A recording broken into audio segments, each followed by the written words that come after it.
Bueno, hermano, oficialmente buenas tardes.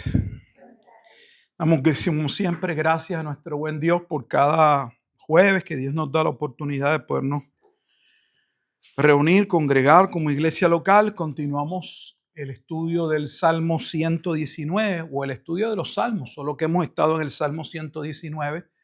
Esta sería la vez número 12.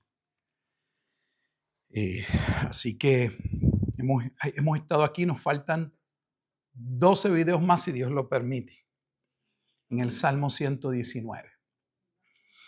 La porción que corresponde al día de hoy es Lamed, la palabra hebrea Lamed, y corresponde a los versículos desde el versículo 89 hasta el versículo 96.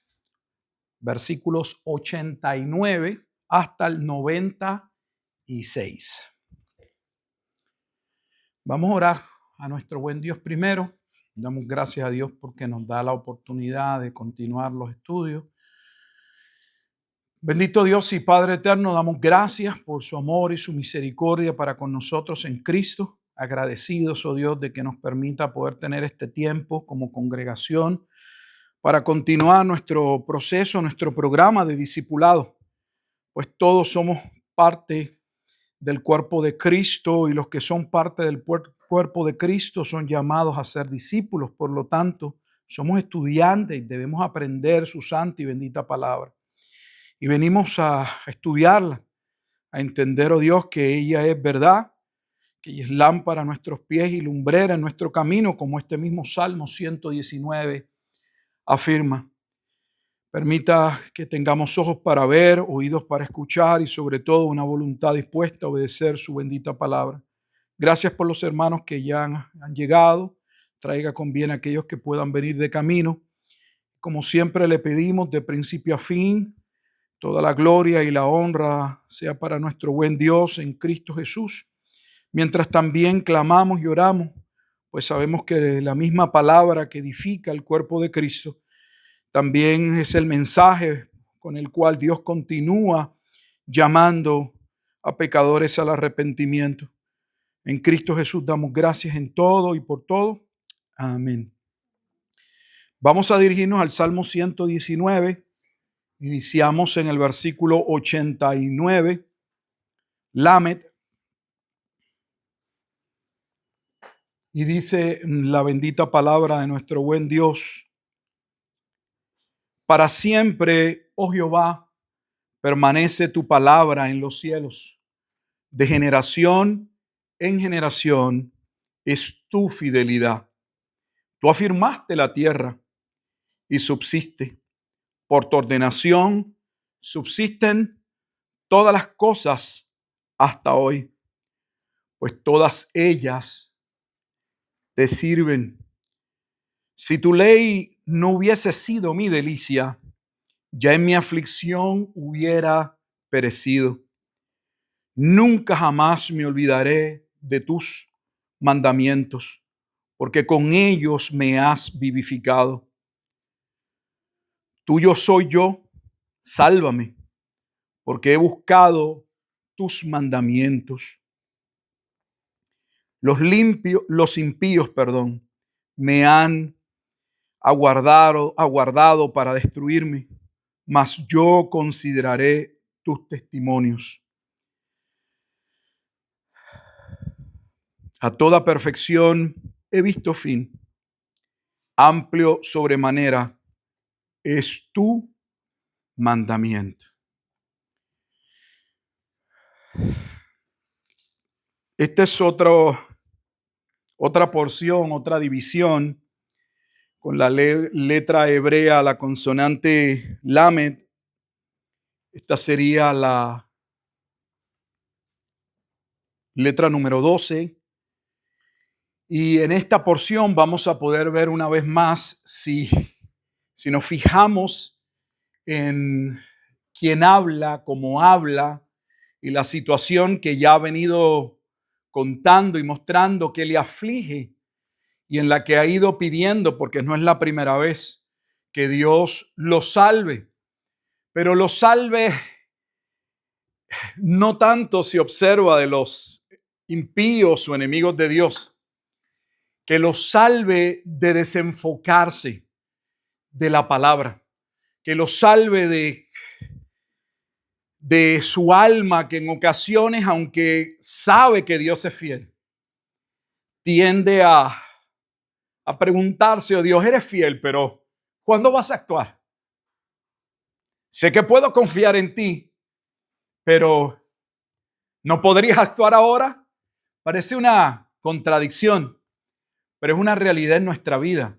El hecho de que nosotros estemos conscientes, seguros y nos hayamos afirmado en lo que la palabra de Dios dice, bajo ninguna circunstancia significa que cuando estamos viviendo nuestro presente, nuestras situaciones, los momentos de queja, de aflicción, de dolor, de incertidumbre, querramos que esa palabra se cumpla en ese momento y ver propósito y ver a Dios actuando siempre a nuestro favor, pero hemos observado que Dios y el que habla, el salmista, que realmente está hablando de la obra de Cristo, muestra o sabe que aun cuando él no vea propósito en la aflicción, cuando él tenga que pasar por el valle de sombra y de muerte, como se establece en el Salmo 23, la vara y el cayado de Dios ahí estarán para infundirle ¿qué?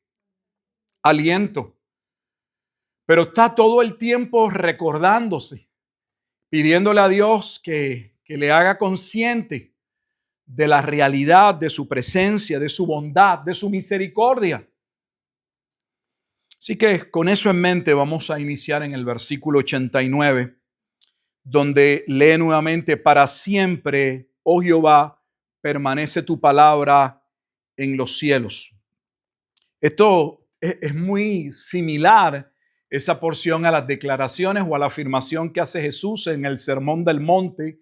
En Mateo capítulo 5 al 7 está la porción donde Jesús da ese mensaje. Y en Mateo capítulo 5, en el versículo 18, Jesús afirmó lo siguiente: de cierto digo, perdón, no estoy en el capítulo 5. Me di cuenta tan pronto empecé a leer.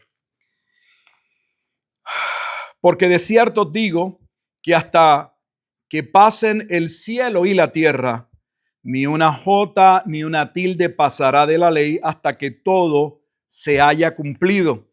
Y la primera afirmación que hace el salmista es que la palabra de Dios es eterna y que por ser eterna, por ser el decreto de Dios, por ser lo que Dios ha querido, ella permanece para siempre. O sea, nada la puede cambiar. Una de las cosas que nos frustra de la vida a los hombres en términos cotidianos es no conocer el futuro. Ya lo pasado, como dice una canción, pasado, ya pasó. Pero quisiéramos poder saber lo que está frente a nosotros y decimos para poder tomar las acciones, para poder evitar ciertas situaciones. Aunque para nosotros el mundo es confuso en ocasiones, impredecible, para Dios no. Quien habla afirma: tu palabra es eterna. O sea, lo que tú, oh Dios, has hablado permanece. Eso es lo que se refiere. Y de hecho la palabra de Dios tiene que ser eterna porque la palabra de Dios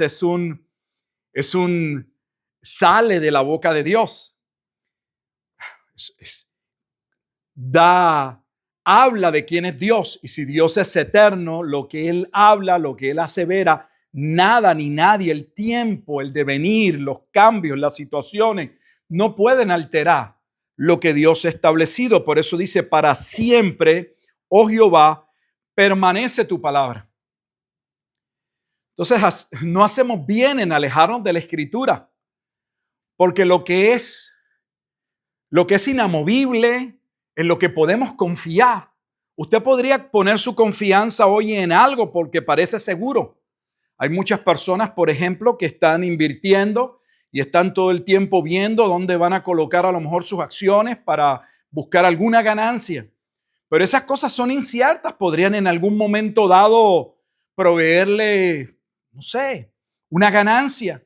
Como al otro día todo podría cambiar y lo que usted ganó, perderlo completamente. Son como esas máquinas donde la gente pone su confianza y están hechas para que usted de momento gane algo y crea, wow, la próxima tal vez llego y me llevo el Jackbox. Yo no sé, yo nunca la he jugado, pero algo así, no sé.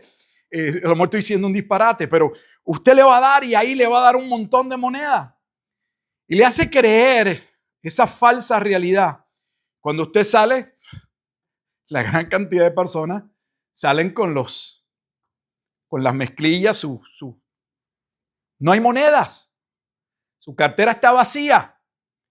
El que recibió las monedas fue el sistema. Lo traigo como un ejemplo donde las personas todo el tiempo están buscando en qué poner su confianza.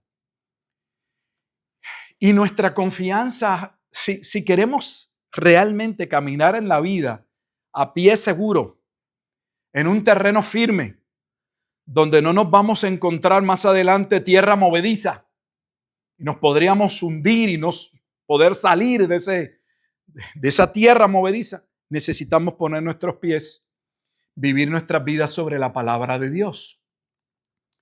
Ella permanece para siempre. Permanece tu palabra en los cielos. ¿Por qué en los cielos? Y no dijo también en la tierra. Recuerdan que cuando los discípulos le pidieron a Jesús, lo vieron orando y le pidieron que les ayudase a orar. Jesús no les provee una oración esquemática, meramente una oración ritualista, una oración a memorizar porque esa es la oración específica que Dios escucha. Pero dentro de esa oración le permite entender cuáles son los puntos claves, qué es lo que deberíamos pedir, qué debería evidenciarse en nuestra oración. Y de las primeras cosas que aparecen en esa oración es que debemos santificar el nombre de Jehová. Santificado sea tu nombre. Debemos reconocer que el nombre de Jehová, no solamente que Él es bueno y que no hace el mal, sino que Él trasciende todas las cosas. La palabra santo tiene que ver con alguien que está por encima de todas las cosas. Y una de las primeras peticiones, que no suele ser una petición usual, porque las peticiones nuestras en ocasiones son carnales, dame salud, dame un carro. Y Jesús nos dijo, si esa es su forma de oración, ¿en qué se distingue la oración de ustedes de la de los impíos? Piden por las mismas cosas. Provéeme una casa, dame un trabajo, dame salud. Pero en esa oración, y ahora verán por qué afirmo, para verlo al versículo 89 del Salmo 119, Él dice, venga a nosotros tu reino, hágase tu voluntad como en los cielos, así también en la tierra. Entonces nuestra oración debe ser que sea hecha la voluntad de Dios. Y si es hecha la voluntad de Dios o la voluntad de Dios es la que debe realizarse, entonces deberíamos tener cuidado con cómo oramos, porque no es mi voluntad, es la voluntad de Dios. Y en todo caso deberíamos despedir, Señor, que yo pueda actuar, que yo pueda vivir, que yo pueda encauzarme en tu voluntad. Ese es otro tema que el cristianismo de hoy desconoce. Todo el mundo está orando y usted los oye. Yo estoy orando para que Dios me revele su voluntad en mi vida. Como si Dios tuviera, hay 7 billones, digamos, de habitantes en la tierra. Hay 7 billones de voluntades. Y Dios tiene una voluntad específica para usted. No, Dios tiene su voluntad, su plan, su propósito. Y nosotros somos encausados. Nosotros somos llamados a vivir dentro de ese plan. No establecer nuestro plan. No a pedirle a Dios que actúe en nuestro plan. Con eso le estoy diciendo, y no me quiero desviar, que aunque la oración a veces la tomamos como algo sencillo, y sí lo es hablar con Dios, es dirigirnos a Dios y poder hablar sin sin repeticiones, sin muletillas, sin una cuestión meramente religiosa, desconectada del corazón y de nuestra verdadera intención.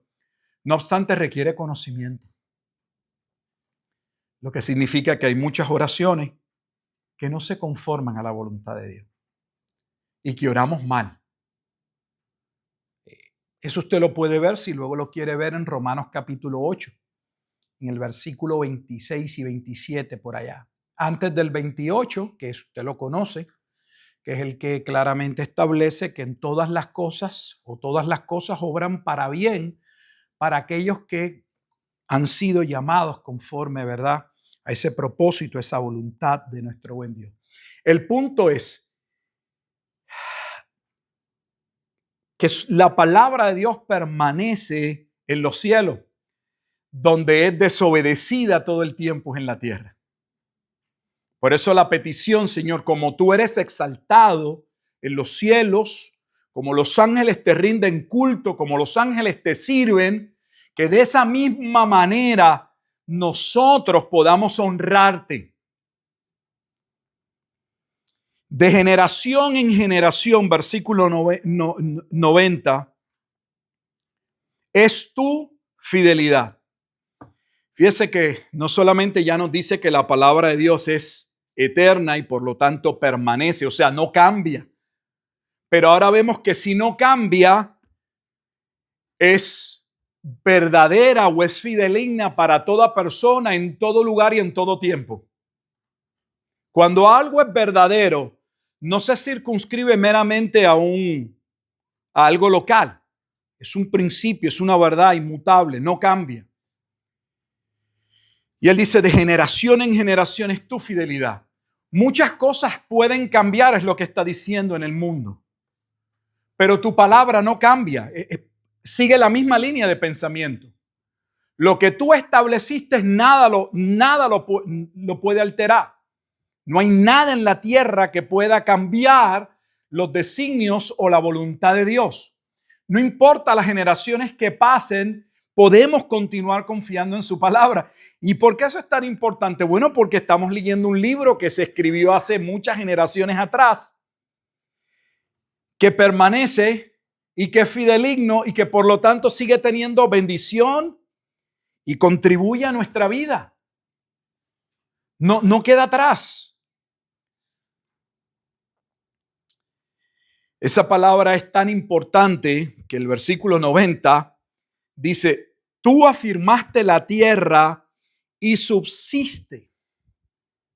Por tu ordenación subsisten todas las cosas hasta hoy. ¿Qué sostiene al mundo? Lo sostiene Dios. Se sostiene de lo que Él dice claramente, ordenó. Y eso es una palabra que no cae en muchas iglesias en nuestro tiempo, porque tienen un gran problema con la doctrina de la soberanía. Se está hablando claramente que el Creador es soberano, que lo que Él quiso fue y que lo que es porque Él lo sostiene y que lo que va a suceder Él lo ha ordenado. Pero empezamos nosotros los hombres a cuestionar, pero ¿y dónde queda mi libre albedrío, pastor? A mí me enseñaron que yo era libre. No contradice eso el libre albedrío de los hombres.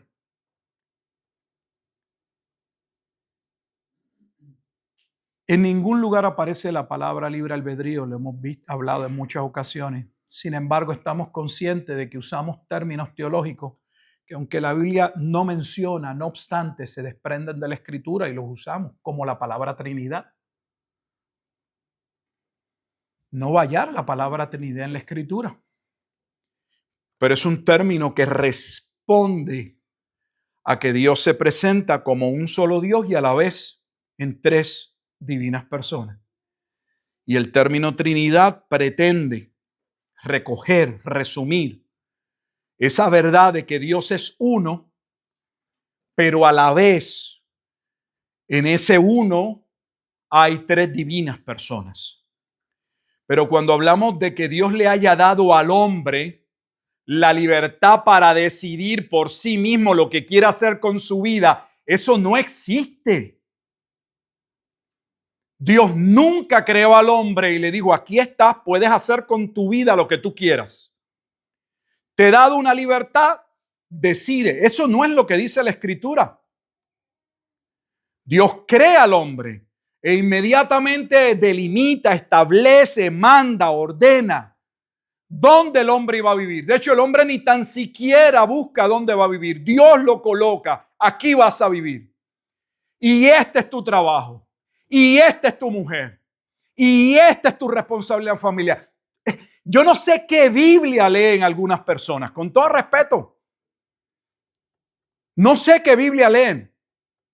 Porque la Biblia que yo leo, Dios es el que ha ordenado todas las cosas. Y no solo las ordena, las establece de manera clara y contundente, sino que le dice a Adán, si violas mi palabra, vas a morir. Porque si Dios te dio el derecho de hacer con tu vida lo que tú creas, pues ¿cómo te va a juzgar? Él te dio el derecho. Piense, es hasta... Yo sé que vivimos en un mundo donde hubo un rechazo a la razón. El mundo moderno, no sé si usted recuerda que se hablaba del modernismo. El modernismo como filosofía estaba caracterizado por el uso de la razón. El hombre entendía que con la mente, que con la ciencia, que con el avance tecnológico podría enfrentar y resolver todas las situaciones.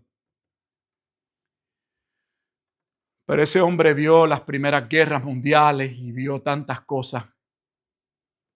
Y vio cómo el hombre puede crecer en conocimiento y ser destruido por ese mismo conocimiento. Y luego se hablaba de la era postmoderna. El postmodernismo es un rechazo al modernismo. Es un rechazo a creer que la razón, que el conocimiento por sí solo garantiza y establece un mejor futuro. Pero en el posmodernismo se centra entonces la atención en su opinión, es subjetivo, en el sistema nervioso, en cómo usted se siente. Véalo. La mayor parte de las personas viven hoy por emoción. Las emociones determinan, uy, esto me parece que esto es bueno. ¿Y el culto cómo estuvo hoy? Ay, a mí me paró los pelos. Estuvo maravilloso. ¿Y de qué habló el pastor? No sé, pero estuvo buenísimo. Ese tipo de locura que uno debería preguntarse, algo está mal. Pero no, el hombre en un mundo posmoderno no usa la razón. No se da cuenta que se autocontradice todo el tiempo. Digo esto porque afirmé que si Dios nos hubiera dado el derecho, la libertad de decidir con nuestra vida lo que querramos, entonces no debería juzgarnos sobre la libertad que nos dio. Él mismo nos dijo, hagan lo que quieran con su vida. Es que nunca nos dieron ese derecho. Así que mucho cuidado con las palabrerías que usted escucha, y lo triste es que usted ve teólogos defendiendo lo indefendible, porque no conocen la terminología bíblica. Es cierto que Dios creó un hombre con una voluntad y que esa voluntad estaba allí y le permitió obedecer a Dios, pero también podría él usar esa voluntad para desobedecerle. Pero el hecho de que el hombre tuviese una voluntad y pudiese lamentablemente ser guiado por algo diferente a la palabra de Dios, como sucede, eso es lo que sucede en la caída. Dios le ha dicho, este es el camino, esta es la forma de hallar plenitud, y Satanás se presenta y le dice, no, eso, es más, yo creo que tú interpretaste mal a Dios, yo creo que él puso el árbol de la ciencia del bien y del mal para que tú seas como él, ¿Para qué habrá puesto un árbol si no es para que comas? Sabe él que el día que comas de ese árbol será como él, sabiendo el bien y el mal. Dios sabe el bien y el mal, pero no sabe el mal como nosotros. Nosotros sabemos el mal porque el mal está en nosotros.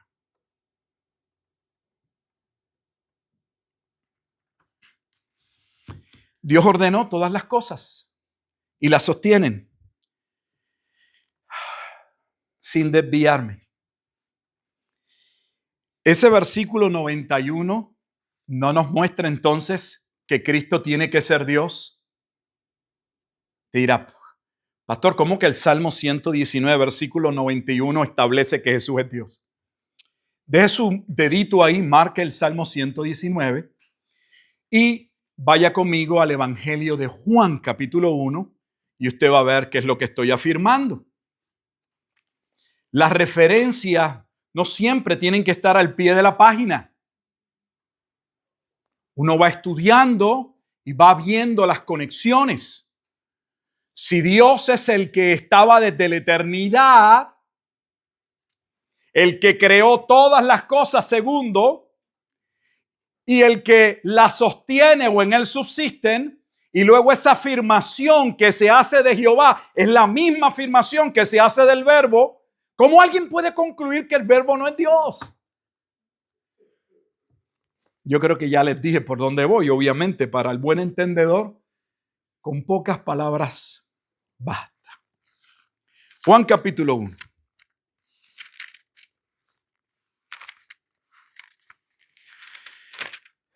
En el principio, versículo 1, Juan 1:1, en el principio era la palabra. Eso no es lo que estábamos leyendo. Escuche. En el principio el verbo es la palabra también. Y la palabra era con Dios. Y la palabra era Dios. Pero continuemos. Hablando de una persona ligada a la palabra, era en el principio con Dios. Vuelve al inicio del versículo 1. Se está recalcando la eternidad del verbo. No solamente el verbo era en la eternidad, coexistía con Dios, sino que era Dios. Tiene la misma naturaleza y atributos de Dios.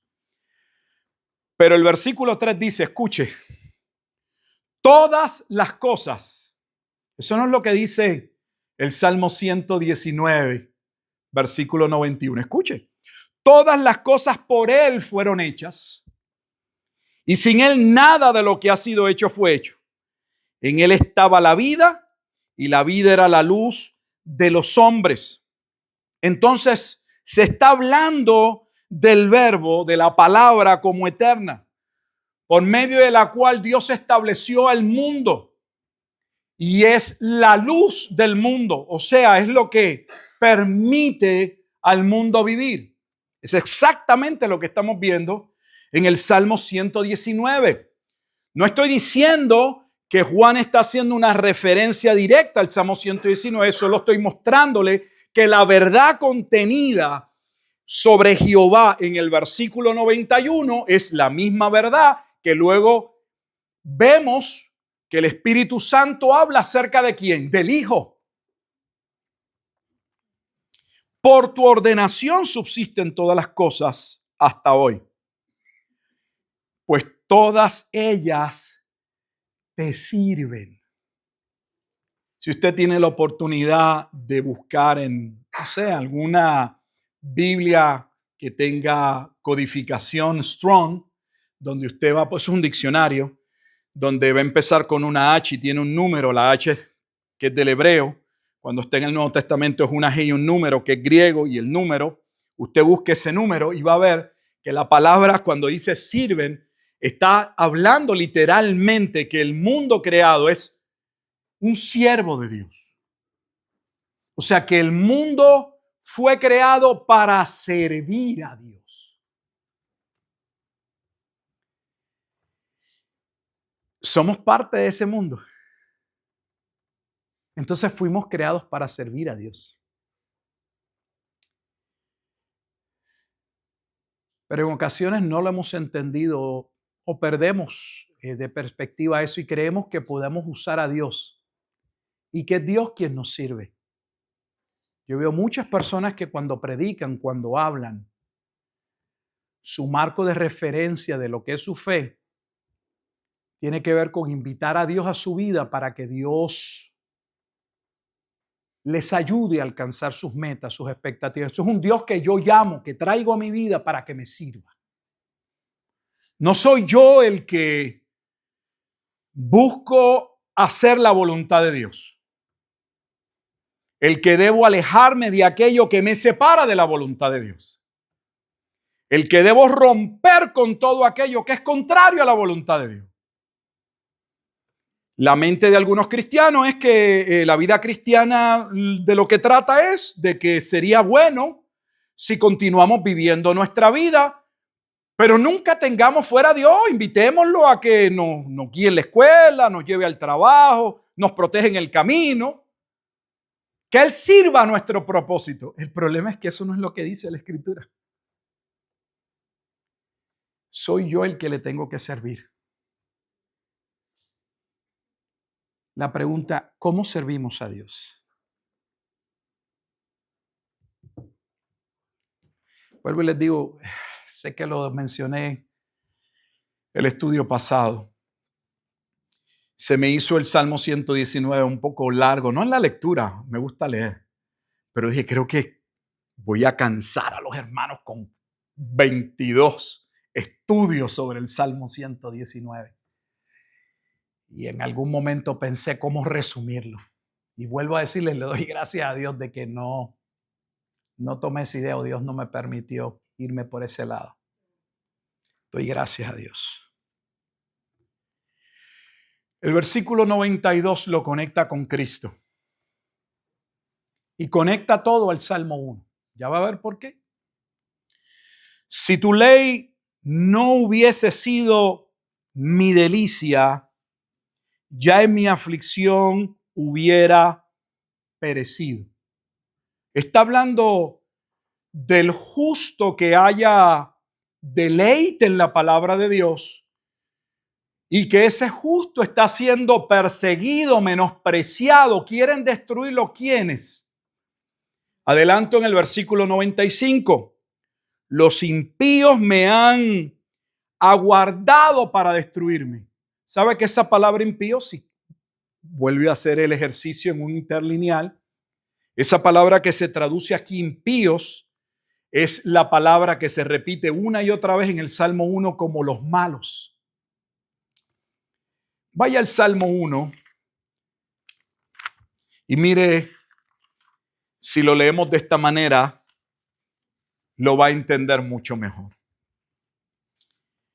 En ocasiones, cuando se está haciendo estudio de la Escritura, las concordancias son buenas, pero no son completamente efectivas.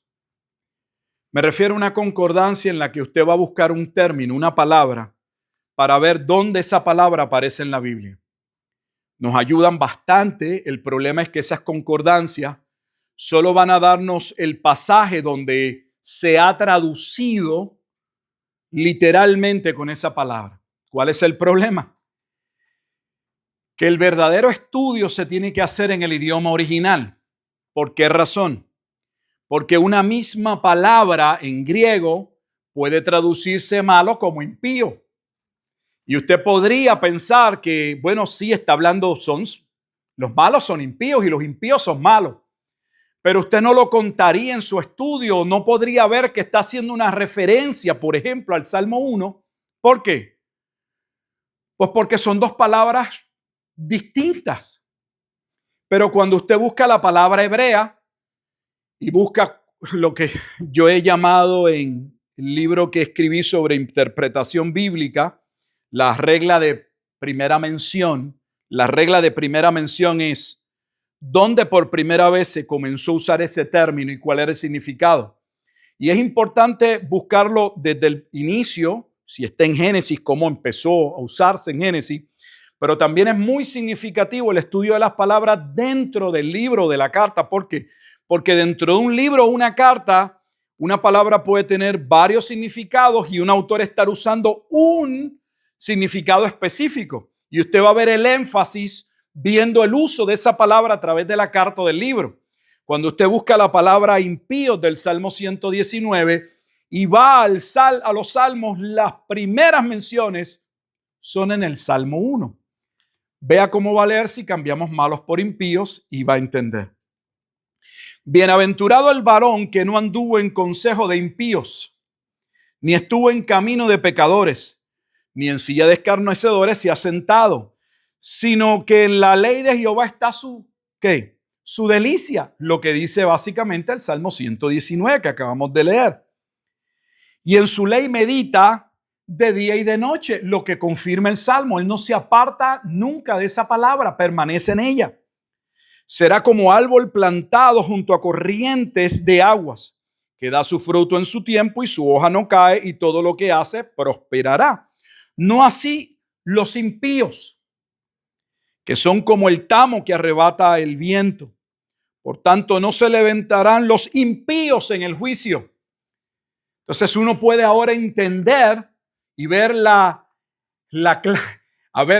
ver a Cristo claramente en el Salmo 119, porque ese justo que está deleitándose en la palabra de Dios y que no ha tenido, ni ha buscado, ni quiere, no quiere tener nada que ver con esos impíos, es el que en el Salmo 2 es perseguido, no entendido,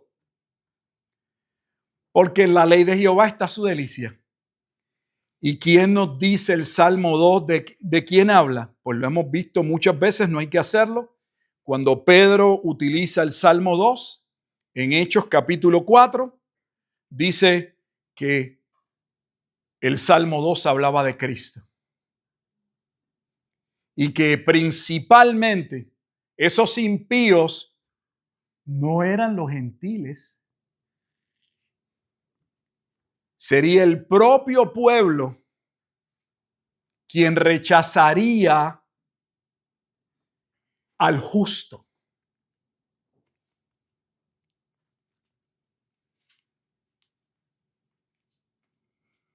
Podemos regresar al Salmo 119.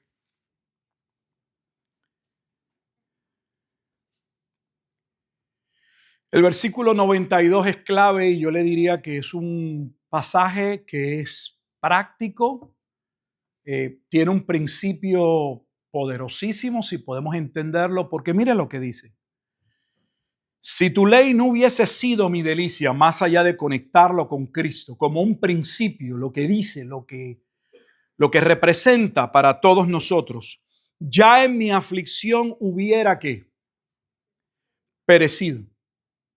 Entonces lo que está diciendo es, lo que está afirmando es, si nos desenfocamos de la palabra de Dios, de lo que es eterno, de lo que es fiel, de lo que no cambia de generación en generación, lo que Dios creó y le sirve para su gloria, lo que cumple su propósito, podemos mantenernos firmes aún en medio de la aflicción. Porque si nos olvidamos de la palabra de Dios, si nos alejamos de la palabra de Dios, entonces, ¿qué va a suceder? Ahí lo dice. Yo en mi aflicción hubiera ¿qué? Perecido es, hubiera caído, no hubiera visto propósito, hubiera cuestionado tu voluntad. Pero ¿qué le permite mantenerse firme en medio de la traición? No es el consuelo que le proveen otros. No es la primera plana. Es la lectura de la palabra de Dios.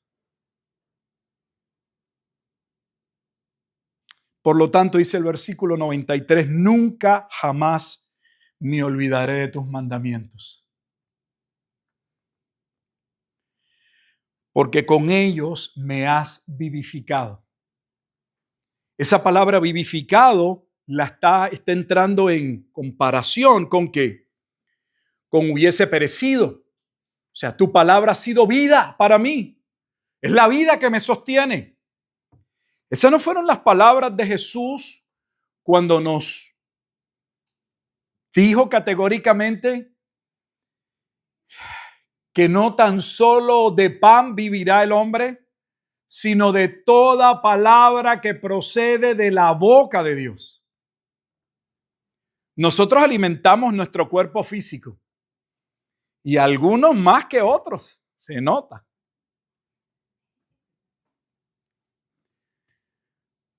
Pero algunos, así como están fit o flacos, así está su alma también, porque no tiene nada que ver con el peso.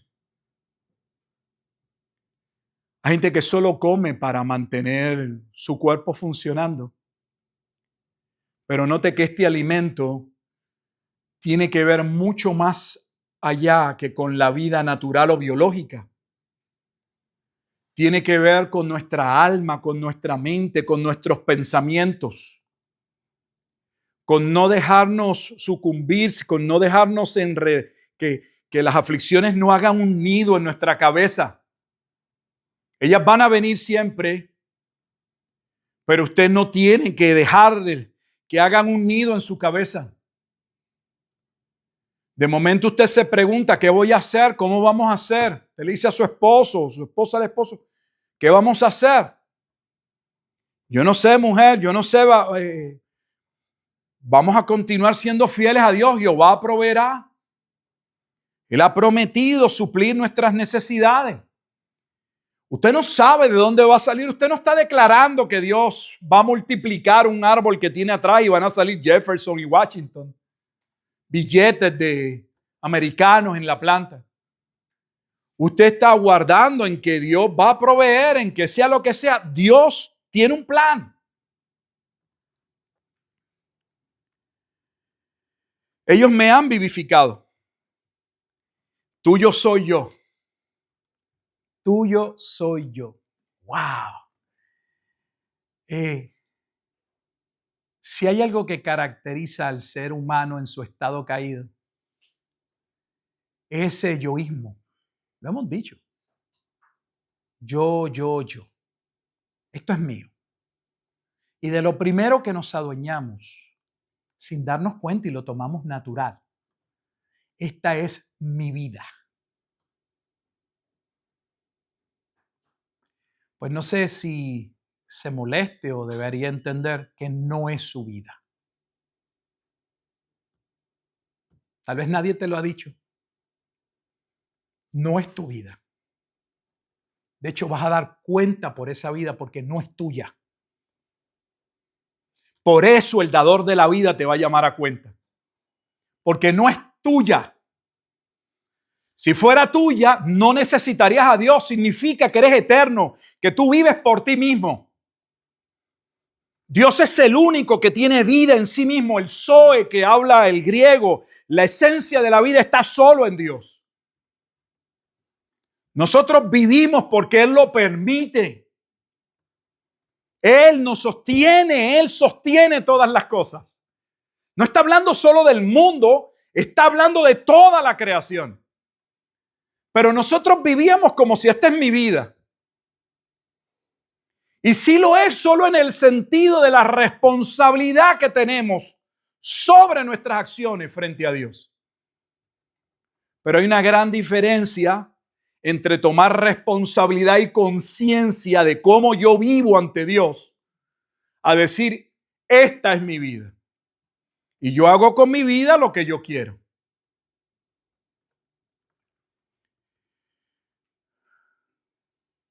Como la vida es de Dios, le pide al dueño, al autor, al que sostiene las cosas, sálvame. Pero sálvame ¿de qué? Nuevamente. La idea es sálvame de no alejarme de tu palabra. Es nuestra lucha todo el tiempo. No sé si lo está viendo. Estos salmos están hablando de nuestra lucha constante. Todos los días necesitamos dirigirnos a la palabra de Dios porque todos los días se nos olvida que Dios está ahí, que podemos confiar en Él, que Él ha hecho provisión Y hoy podemos salir muy animados. Oh, pastor, gloria a Dios, su soberanía, Él me sostiene. Y mañana recibe una llamada. Ore por mí. Y no es que no podamos orar los unos por los otros. Y no es que en un momento todas las situaciones nos puedan impactar. Pero no tienen que dominarnos. Tenemos que pedirle a Dios que nos salve en el sentido de que no permitamos que nuestra vida humana, ya va a ver cómo termina, nuestra percepción limitada, nuestro conocimiento empobrecido, sean los elementos que utilicemos para juzgar nuestro mundo. Y sabe que si fuera a juzgar nuestro mundo, juzgamos a Dios. Y en ocasiones ni nos damos cuenta, pero juzgamos a Dios. ¿Por qué he buscado tus mandamientos? Sálvame porque yo estoy centrado en tu palabra. O sea, que yo pueda mantenerme en tu palabra, oh Dios. No importa lo que me diga el médico, no importa lo que dicen en el trabajo, que si van a cerrar, que si van a... No importa lo que el mundo diga. Yo soy tuyo. Yo no dependo de mi trabajo. De hecho, yo no dependo de un médico o de la vida de otro porque la vida es tuya, tú me la das. ¿Usted no ha visto cómo hay situaciones que un evento que alguien dice, ¿y cómo murió? La persona iba caminando, tropezó, cayó y murió. Y otros van a 80 millas, 100 millas, tienen un accidente aparatoso, uno mira el carro y dice, ahí no sobrevivió nadie, no está vivo en el hospital. Porque al final es Dios quien determina cuándo, cómo. Y cuando no es nuestro día, no es nuestro día. Pero cuando es, créame que no importa cuánto ejercicio usted está haciendo, cuán fuerte usted se crea, el día que Dios lo va a llamar, lo va a llamar. Yo recuerdo en la familia de mi mamá, había un nadador que fue una de las primeras personas en cruzar, no sé en cuánto tiempo, la bahía de San Juan. Y posteriormente se jubiló y puso una piscina en su casa y ahí se ganaba su vida. Era un nadador profesional. Con un cuerpo muy atlético. Si usted ha visto los nadadores, la natación, usted ejercita todo su sistema, brazos, piernas, todo su sistema, su respiración, puede usted aguantar. ¿Y sabe de qué murió? De un efisema pulmonar. Una persona que no fuma, que ha sido atleta de por vida, que tiene una respiración y un sistema respiratorio y su sistema cardíaco que de admirar, le llegó el día, se acabó. Lo traigo como un ejemplo.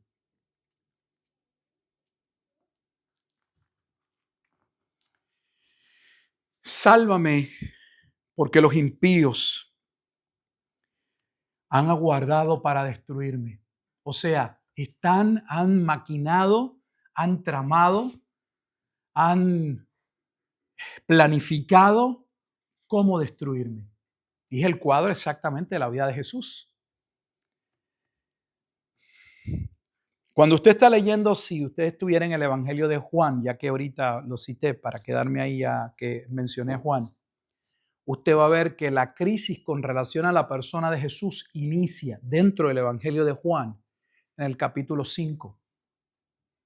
Esa sanación del hombre en el estanque de Betesda es el elemento que va a ir en aumento, donde la hostilidad, el cuestionamiento hacia la persona de Jesús va a ir hasta que ya no es que crean que difieren en algunos aspectos de él, es que debe morir.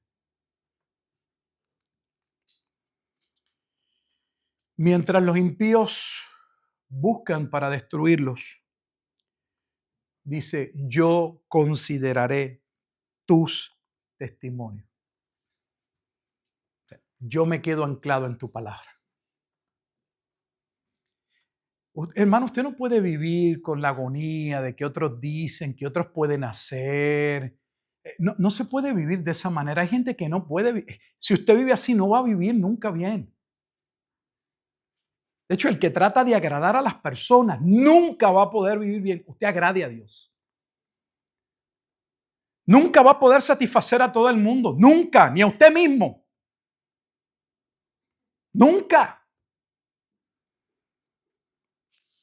Entonces, nuestra confianza tiene que estar en Dios. Y finalmente, para terminar, el 96 lo encontré maravilloso. Lo leí varias veces. Recuerden que cuando yo se lo digo, no se lo digo por tratar de parecer humilde. Hay cosas que voy leyendo y no siempre las entiendo. Y leo y busco otras versiones y busco a ver por qué se tradujo aquí de esta manera. Y el 96, cuando por fin lo entendí, fue un reposo, fue un emocionante. Mira lo que dice. A toda perfección he visto fin. Amplio sobremanera es tu mandamiento. ¿Qué está diciendo? ¿Por qué termina de esa manera? La idea del versículo 96 es, hay muchas cosas que parecen ser estables, buenas, pero todo tiene su qué, su fin. Nada en el mundo es eterno, solo lo que Dios sostiene con eternidad. Lo que está diciendo toda perfección, de hecho, esta palabra, cuando busqué los comentaristas, busca los diccionarios, es la única mención en todo el Salmo en hebreo. No aparece otra palabra en ningún lado. Es una palabra que solo se usa aquí. Pero la idea es un poco más complejo cuando la palabra solo aparece en un solo versículo. Esta es una de esas expresiones que hay un solo versículo, porque cuando hay varios versículos, uno puede ver, como le dije, cómo se usa, cuál es el propósito, cuál es el significado que se le da. Y uno tiene una idea o está totalmente claro. Dentro del contexto de esta carta, Pablo viene usando esta palabra de esta forma. A no ser que uno pueda encontrar que haya una excepción en ese libro o carta, pues uno no debe cambiar el significado de esa palabra dentro del libro. Pero este es el único lugar donde se halla esa palabra que se traduce en nuestra Biblia Reina Valera como perfección. Pero los que conocen el idioma hebreo, yo uso herramientas para poder llegar a él, no domino el idioma hebreo, aseveran, afirman que la idea que comunica la expresión es que aún en aquellas cosas que vemos perfección, nosotros, todo en el mundo de los hombres es limitado, es destructible, perece. Es la idea de Jesús en el Sermón del Monte. Haced tesoros en los cielos, porque todo lo que está aquí en la tierra los ladrones minan y hurtan. El orín y la polilla corrompen. No importa, se ve bien, una madera maravillosa. Puede durar algún tiempo, pero se va a deteriorar. Ya no va a tener la misma resistencia. Se va a quebrar. Esa es la idea. Sin embargo, la compara con la palabra de Dios y dice, sobre aquello que nosotros consideramos perfecto, que tiene fin, tu palabra, oh Dios, tus caminos son mucho más amplios y no tienen fin porque regresa al inicio. Es eterna.